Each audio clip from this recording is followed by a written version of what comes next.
या ठिकाणी प्रमुख मान्यवरांच्या हस्ते सुरू आहे। अंधकार नष्ट करणारा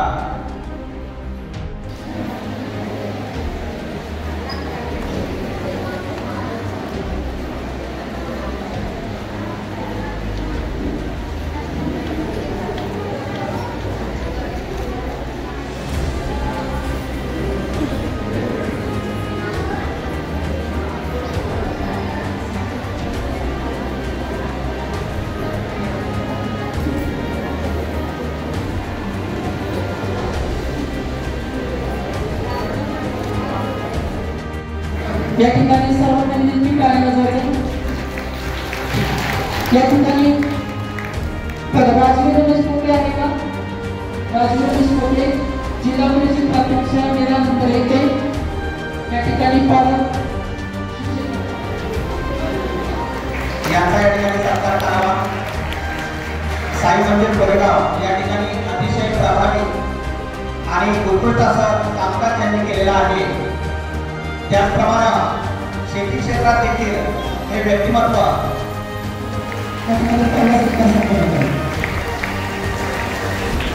ज्याच्यासाठी आपण सत्कार ठेवलेला आहे त्यामुळे आरवी सचिन पाटील सुंदर असा स्कोर या ठिकाणी आहे। 300 पैकी 242 स्कोर आहे। पुढे अनुष्का रवींद्र क्षीरसागर अनुष्का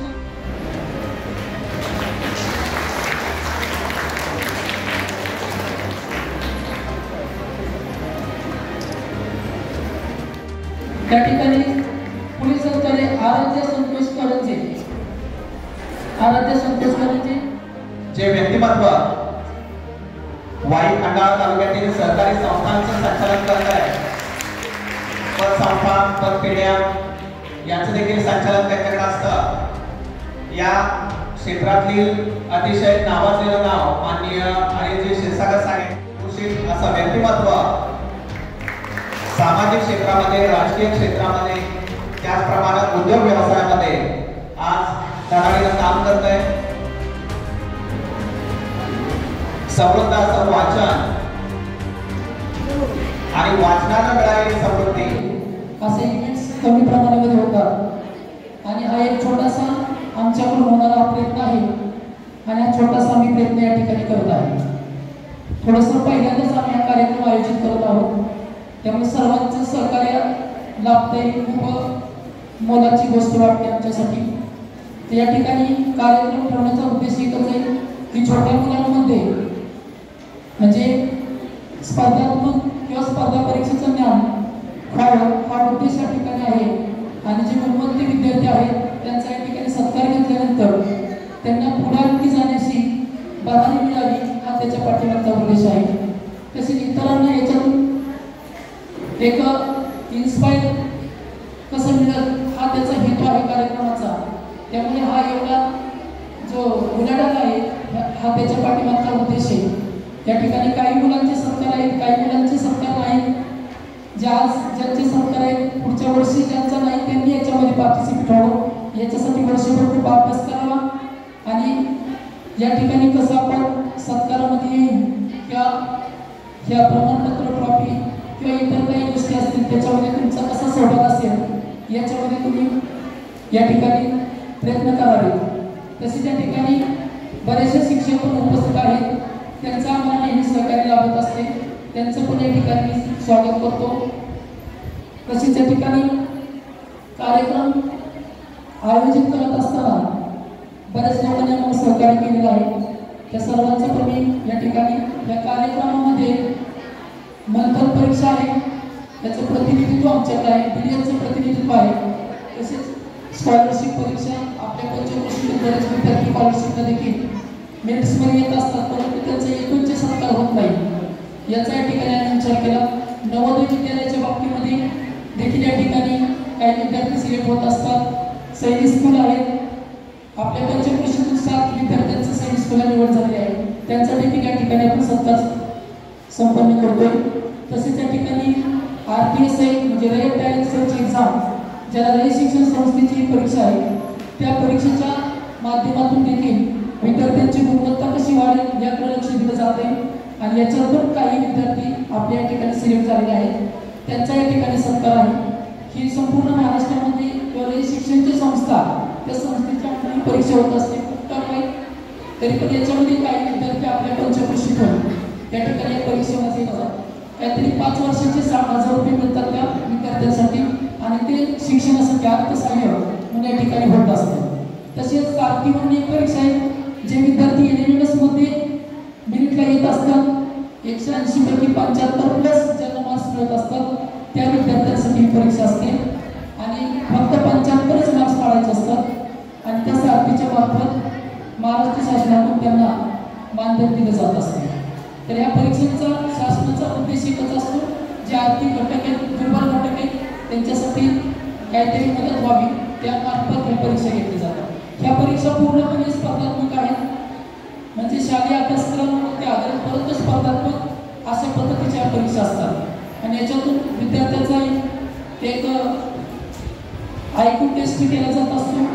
याच्यामार्फत त्याची बुद्धिमत्ता कशा पद्धतीची आहे याच्यावरती जास्त भर दिला जात असतो आणि या स्पर्धात्मक पुढं मुलं घडत जात असतात. या कार्यक्रमाची व्याप्ती, या कार्यक्रमाचं स्वरूप हे माननीय आयोजक श्री मोहन गोवेकर सर यांनी या ठिकाणी आपल्याला सांगितलं.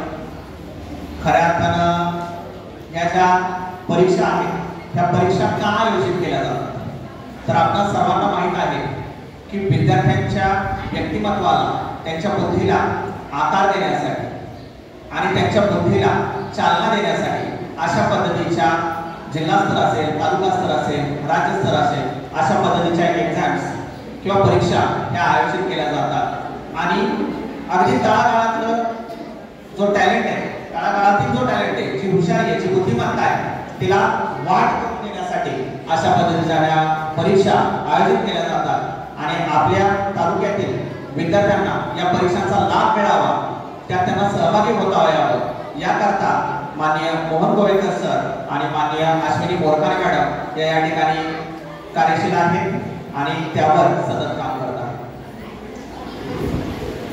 यानंतर आमच्या कार्यक्रमाचं जे आयोजन केलं आहे ते अश्विनी मॅडम मोरकारे आणि मोहन सर यांचं मी मनापासून आभार मानतो, कारण या कार्यक्रमाला आम्हाला बोलवलं आणि व्यासपीठावरील क्षीरसागर साहेब, शेळके साहेब आणि भोसले साहेब यांचंही मी मनापासून आभार मानतो, कारण यांच्या मुलाच्या कार्यक्रमाला तुम्ही आला. तर बाळांनो, मला एक सांगायचं आहे, आताच्या काळामध्ये स्पर्धा परीक्षा म्हणजे काय हे तुमच्या कुणाच्या लक्षात आलं नसेल, पण मी आज तुम्हाला सांगतो, स्पर्धा म्हणजे काय, स्वतःशी लावलेली खरी स्पर्धा. ज्यावेळी तुम्ही ही मंथन परीक्षा करता, समोरचा मुलगा कसा आहे, आपल्याला स्पर्धक किती आहे ह्याचा विचार कधीच करू नका. ज्यावेळी तुम्ही हा विचार करताना त्यावेळी तुम्हाला अडचण आल्याशिवाय राहणार नाही. त्यामुळे तुम्ही स्पर्धा लावायची जर असेल तर स्वतःशी लावा. जे तुमचे गुरु शिकवतात ना वर्गात त्याचं चिंतन करा आणि चिंतन करून त्याचं पुस्तकावरती पुन्हा एक नवीन पुस्तक तयार करा तुमचं आणि त्या पुस्तकावरती तुमचं लिहा आणि नंतर ते अनुभव इतरांना पण सांगा. पण ज्यावेळी तुम्ही स्पर्धा करताना ती स्वतःशी करा, इतरांशी करू नका. यश मिळवायचं जर असेल तर ते खणखणीत मिळवायचं असेल तर स्वतःची स्पर्धा करा. ज्यावेळी तुम्ही स्वतःची स्पर्धा कराल त्यावेळी फार मोठे व्यक्तिमत्व बघाल. मला एवढं सांगायचं आहे की तुमचे जे गुरु आहेत, मोरकारे मॅडम, मोहन सर, यांना तर विसरू नका, कारण तुमच्या या जीवनाची खरी गुरुकिल्ली जर असेल ना तर आपलं जे वर्गात शिकवणारे शिक्षक, कारण आपल्याला आयुष्यभर जर भाकरी कमवायची असेल ना तर आपल्या गुरुला एक विसरू नका. कारण जीवनात जर यशस्वी व्हायचं असेल आई वडिलांना एक विसरू नका. कारण या दोन गोष्टींना जर तुम्ही विसरला तर लक्षात ठेवा, यश मिळवून सुद्धा ते तुम्हाला विषयासारखं वाटेल. मला एवढं सांगायचं आहे की गुरु ब्रह्मा, गुरु विष्णू, गुरुदेव महेश्वरा, ह्या ईश्वर त्यांच्यामध्ये आहे, त्यांच्यामध्ये सर्वस्व आहे, विसरू नका. आणि प्रथम आपल्या आईवडिलांची एक सेवा करायची विसरू नका. ज्यावेळी तुम्ही स्पर्धा परीक्षेला जाल त्यावेळी तुमच्या आई वडिलांना आणि गुरूंना साक्षी मानून ते पेपर द्या. दुसरं सांगायचं आहे की समाजामध्ये आज तुम्ही मोठे व्हाल, स्पर्धा परीक्षा म्हणून कोणी आयएस अधिकारी होईल, इन्स्पेक्टर होईल, अनेक पद आहेत. पण त्या पदावरती गेल्यानंतर मात्र तुम्ही तुमच्या सर्वसामान्य लोकांना एक विसरू नका. सर्वसामान्य लोकांना काय विसरू नका, कारण तो मी अनुभव घेतलेला आहे. अधिकारी होतात आणि स्वतःसाठी जीवन जगतात. तर तसं एक व्हायला नको बाळांनो, कारण तुमच्या गुरूंनी तुम्हाला जी शिक्षण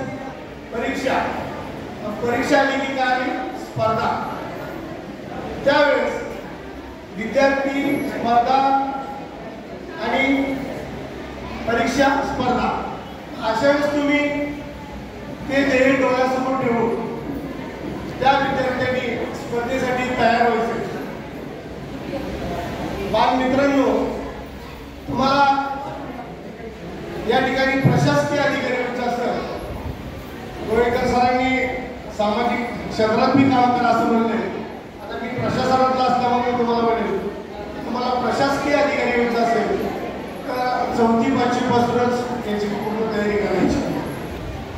यापूर्वी आम्ही 1991 साल असेल आपली जी मराठी काळी शाळा, त्या ठिकाणी आपण स्पर्धा परीक्षेची वेगवेगळी पुस्तकं घेऊन त्या ठिकाणी आम्ही अभ्यास करायला असायचो. त्या काळी जे आमचे 5-7 वर्षे गेली त्यावेळेस बरेचसे लोणंदमधून आणि लोणंद परिसरातून अधिकारी गेले. त्या ठिकाणी तुम्ही जाऊन अभ्यास करू शकता, किंवा लायब्ररी आहे मोठ्या मोठ्या, त्या ठिकाणी तुम्ही अभ्यास करू शकता. तुमच्या गुरुजनांचं आणि आईवडिलांचं त्या ठिकाणी मार्गदर्शन महत्वाचं आहे. आतापासूनच तुम्ही 1-2 तास 1-1 तास जर तुम्ही या पद्धतीने अभ्यास केला तर MPSC असेल, UPSC असेल, या ठिकाणी तुम्हाला अडचण येणार नाही असं मला वाटतं.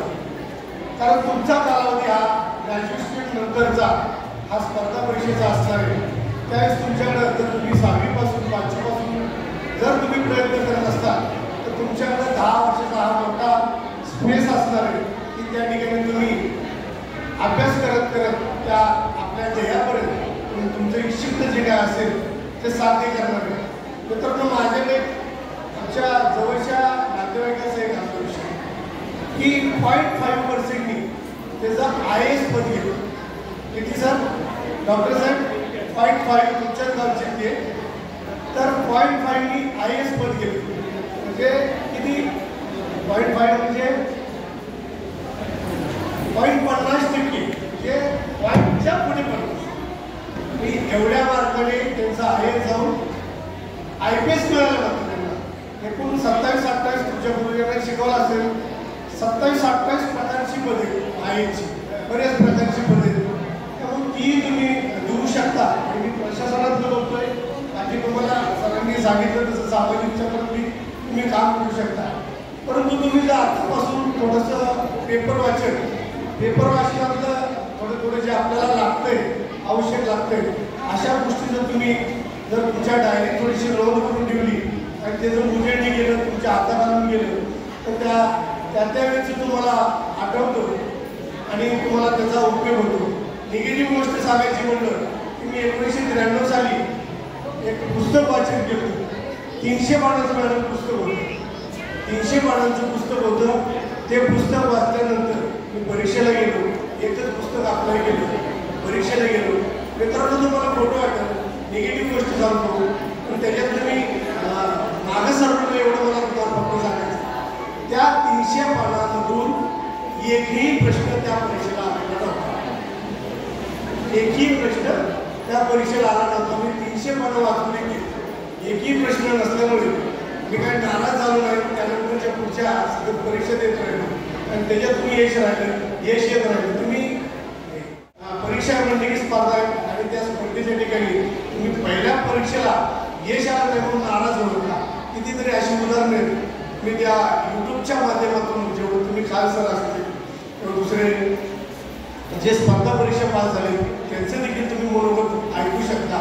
यूट्यूबला फक्त रील्स मारण्यात मजा नाही, पण तुम्ही ती जे मी कसा घडलो अधिकारी चांगला कसा घडतो हे बघण्याचं तुम्ही यूट्यूबच्या माध्यमातून बघा. तर त्याच्यातून तुम्हाला लक्षात येईल की आपण जरी आपल्याला 50% आता उदाहरण दिलं तसं असेल तर आपल्याला थोडेसे मार्क कमी पडले म्हणून आपण स्पर्धा परीक्षा द्यायला डिस्क्वालिफाय होणार. आपण ग्रॅज्युएट झालो की निश्चितच आपण स्पर्धा परीक्षेला आपण लायबल होणार आहे आणि आपण जीवनातले यशस्वी प्रशासकीय अधिकारी व्हावं याच्यातील बसलेल्या पैकी सर्वांनीच त्या स्पर्धा परीक्षेचा भविष्यात जसं पुढे जातात तसं त्या स्पर्धा परीक्षेचा तुम्हाला वेळच्या वेळी त्या देत राहतात. या ठिकाणी Ashwini sir, Ashwini madam, Mohan sir, Sagar sir हे खोटं नाही सांगत, हे अतिशय चांगलं काम करतात. असं काम लोणंद आणि लोणंद परिसरात त्यांना म्हणजे मी बोलतोय की चुकून थांबलेलं आहे आणि हे काम तुम्ही जर चालू केले हे कमी नाही. म्हणजे या परिसरात स्पर्धा परीक्षा देण्यासाठी प्रोत्साहित करताय लोक. नाही तर तुम्हाला माहिती आहे त्या तालमीसाठी ठीक आहे पण या ठिकाणी एखादी मोठी लायब्ररी, कॉमन लायब्ररी होण्यासाठी, स्पर्धा परीक्षेचा अभ्यास करण्यासाठी अशी एखादी लोणंद परिसरात मोफतरित्या अशी मोठीच्या मोठी लायब्ररी झाली तर आपल्या परिसरातल्या या लहान मुलं ज्यांना मी आता भविष्यातले UPSCचे अधिकारी, MPSCचे अधिकारी हे असं बघतोय हे पुढं जर निश्चित आपण त्या प्रयत्न कराल. आम्हाला या ठिकाणी बोलवलं, आमचा हेतूची सत्कार केला याबद्दल सर्व आयोजकांचे या ठिकाणी आभार मानतो.